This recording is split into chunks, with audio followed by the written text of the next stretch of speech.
Hello everyone, I am Princess Kyle A. Rafon, speaking here today to talk about environmental degradation as a moral problem and how does the CST or the Catholic social teaching responds to this issue. For the last 3 years, this social issue is one of the serious problems that is continuously damaging our planet up until this day.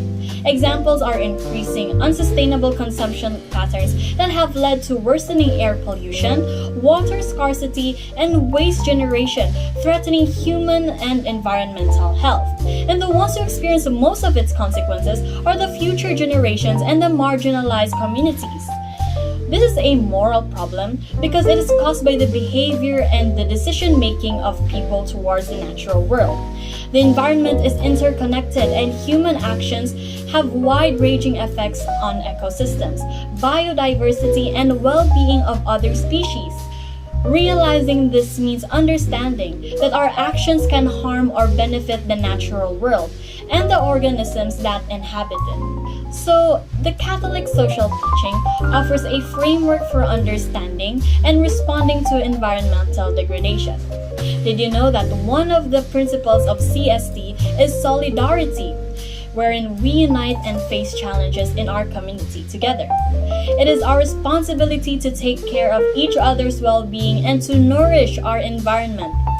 We as stewards have a moral obligation to act responsibly and ensure the sustainable use of natural resources, rather than exploiting them for short-term gain.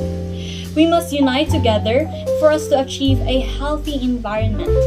After all, the environment is interconnected with all living beings, including humans, animals, and ecosystems. As what Pope Benedict XVI wrote, "No man is an island, entire of itself. Our lives are involved with one another through innumerable interactions. They are linked together." Another principle of CST is the preferential option for the poor, which states that we need to prioritize the poor and the marginalized members of our society. It is where we must combat the systems and structures that support poverty and create a just society. This includes promoting a more sustainable and ethical environment, since our actions towards nature may also affect the poor communities. For instance, the garbage litter in Boracay. Throwing our trash here harms the people who lived in those areas.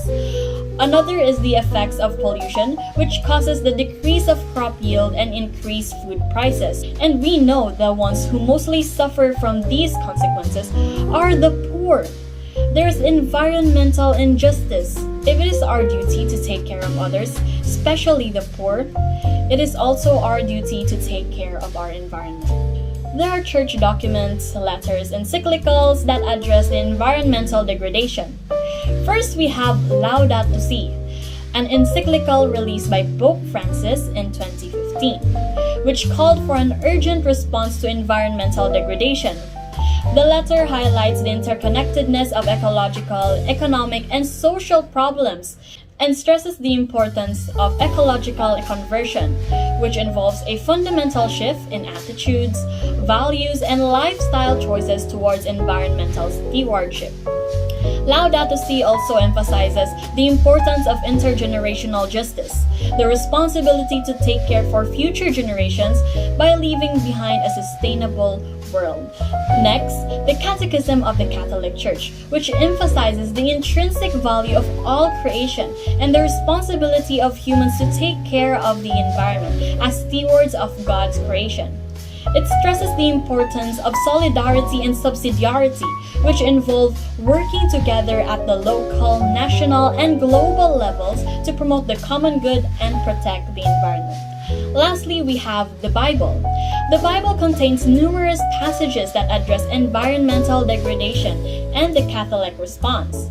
For example, Genesis chapter 2 verse 15 states that humans were put on earth to cultivate and care for it.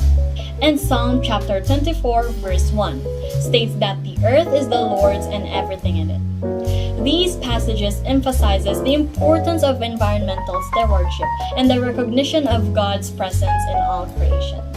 In conclusion, environmental deterioration presents serious problems for both our planet, the less fortunate, and the future generations. It is a moral issue that needs our attention and action. We can cooperate to safeguard and restore our natural world by accepting the principles of environmental stewardship, justice, and sustainability in Catholic social teaching. Let's heed the call to protect our shared environment, ensure everyone's welfare, and ensure the future generations can prosper. We can build a more just, sustainable, and peaceful world by working together.